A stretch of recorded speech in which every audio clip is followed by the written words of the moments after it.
Hey guys, in this video, I will show you how to fix no data connection on Wi-Fi. Alright, let's begin. First, open your Wi-Fi settings from the control center. Tap the eye icon next to your connected Wi-Fi network. Then select Forget this network.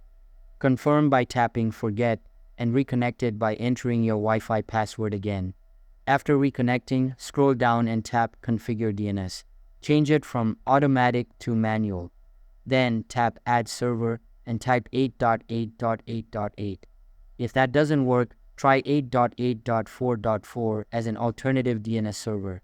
Next, open your main settings app, scroll down and go to General. Then open Date and Time and make sure it's set to Set Automatically. So that's basically how you can fix no data connection on Wi-Fi.